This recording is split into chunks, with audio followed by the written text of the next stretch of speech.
जय श्री राधे कृष्ण। स्वागत है आप सभी का आपके अपने चैनल इट्स उत्तम ऑफिशियल पर, जहां हम लाते हैं भक्ति, श्रद्धा और आस्था से जुड़ी अद्भुत कहानियां। आज हम बात करने जा रहे हैं अहोई अष्टमी की, जो माता अहोई को समर्पित एक पावन व्रत है। यह व्रत माताएं अपने पुत्रों की दीर्घायु, सुख और समृद्धि के लिए रखती हैं। तो आइए शुरू करते हैं माता अहोई की पावन कथा। कार्तिक मास के कृष्ण पक्ष की अष्टमी को अहोई अष्टमी कहा जाता है। इस दिन माताएं निर्जला व्रत रखती हैं, यानी बिना अन्न जल के पूरे दिन उपवास करती हैं। संध्या के समय अहोई माता की पूजा कर व्रत का पारण किया जाता है। कहा जाता है कि जो भी सच्चे मन से यह व्रत करता है, उसके सभी दुख दूर होते हैं और संतान पर आने वाली हर विपत्ति टल जाती है। बहुत समय पहले एक गांव में एक साहूकार रहता था। उसकी 7 बेटे और 7 बहुएं थीं। सबका जीवन बहुत सुखपूर्वक चल रहा था।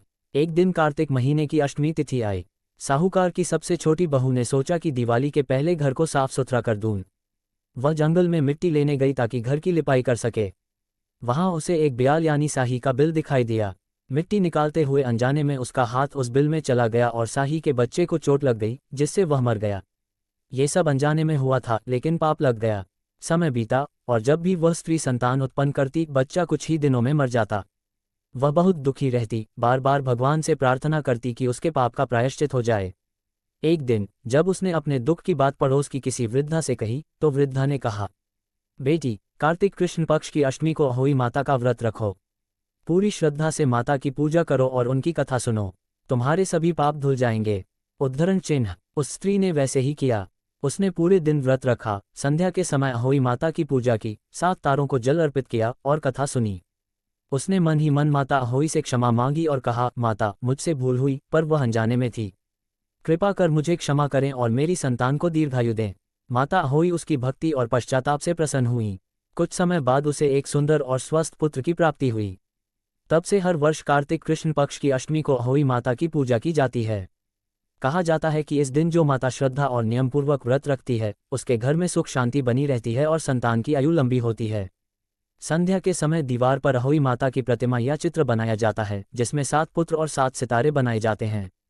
इसके बाद जल से भरा लोटा रखा जाता है और कथा सुनने के बाद माता की आरती की जाती है। व्रत रखने वाली माता ये संकल्प लेती है कि वह अहोई माता का व्रत हर वर्ष करेगी। रात में तारे दिखने के बाद ही व्रत का पारण किया जाता है। अहोई माता की कृपा से संतान सुख प्राप्त होता है और जीवन में आने वाली हर विपत्ति दूर होती है। जो भी श्रद्धा और सच्चे मन से यह कथा सुनता है, उस पर माता अहोई की कृपा अवश्य होती है। जय माता अहोई। जय श्री राधे कृष्ण। कथा समाप्त होने के बाद अहोई माता की आरती की जाती है। आरती के समय घर का वातावरण भक्तिमय हो जाता है। दीपक की लौ के साथ जब जय अहोई माता की ध्वनि गूंजती है, तो ऐसा लगता है मानो स्वयं माता अहोई अपने भक्तों को आशीर्वाद देने आए हों। आरती के बाद सभी परिवारजन एक साथ बैठकर माता का स्मरण करते हैं और अपने बच्चों के लिए मंगल कामना करते हैं।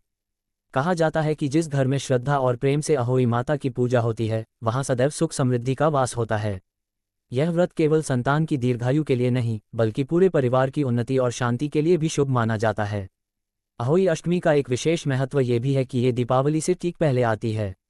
इसलिए इस दिन की पूजा न केवल संतान सुख का प्रतीक है, बल्कि यह आगामी त्योहारों की शुभ शुरुआत भी मानी जाती है। भक्तजन इस दिन घर की सफाई करते हैं, दीपक जलाते हैं और माता अहोई के नाम से कल्याण की कामना करते हैं। जो माताएं पूरे दिन व्रत रखती हैं, वे संध्या के समय जब तारे आकाश में दिखने लगते हैं, तब तारे को जल अर्पित करती हैं। इसके बाद व्रत का पारण किया जाता है। कुछ स्थानों पर माताएं अहोई माता की कथा सुनने के बाद अपने बच्चों के हाथ पर रक्षा सूत्र भी बांधती हैं। यह मान्यता है कि इस सूत्र में माता का आशीर्वाद होता है और यह संतान को हर संकट से बचाता है। अहोई माता की पूजा में 7 तारों का बहुत महत्व बताया गया है। ये 7 तारे 7 पीढ़ियों के प्रतीक माने जाते हैं। जो माता अपने बच्चों के साथ साथ पूरे कुल की उन्नति चाहती है, वह 7 तारों को प्रणाम करती है और कहती है, माता अहोई, जैसे आपने उस साहूकार की बहू का कल्याण किया, वैसे ही मेरे परिवार का भी कल्याण करें। अहोई माता का ये व्रत भक्ति, पश्चाताप और सच्चे प्रेम का संदेश देता है। ये हमें सिखाता है कि गलती चाहे कितनी भी बड़ी क्यों न हो, यदि हम सच्चे मन से क्षमा मांग लें और ईश्वर का स्मरण करें, तो पापों का नाश हो जाता है। माता अहोई की कृपा से घर में सौभाग्य, शांति और आनंद की वृद्धि होती है। अब अंत में माता अहोई की आरती के बोल उच्चारण करें। अहोई माता जय जय अम्बे, संकट हरण सुखदाये। जो भी जन तेरी शरण में आवे, दुख न उसे सताए। तेरा नाम जपे जो नारी, पावे पुत्र सुख भारी। अष्टमी के दिन व्रत जो धरे, हर मनोवांछित फल करे। जय जय जय अहोई माता, तुम ही जग की माता। जो कोई श्रद्धा से गुण गावे, मनवांछित फल पावे। आरती के बाद एक क्षण का मौन रखें, फिर शांत संगीत के साथ समापन बोलें।